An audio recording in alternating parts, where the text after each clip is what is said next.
Hello, and welcome back to Bento English. Today's lesson is all about eating out and how to order food in English.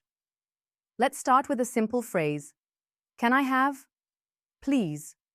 Can I have? Please. You can use this anywhere. For example, can I have a coffee, please? Can I have a coffee, please? Try it with me. Can I have a coffee, please? Here's another useful phrase. I'd like. I'd like. It's polite and very natural. For example, I'd like a sandwich, please. I'd like a sandwich, please. Repeat with me. I'd like a sandwich, please. Now, sometimes you want to know the price. You can say, how much is this? How much is this? For example, how much is this pizza? Your turn. How much is this? Let's practice together. Repeat after me. Can I have a coffee, please? I'd like a sandwich, please. How much is this? Great work. These are simple but very powerful.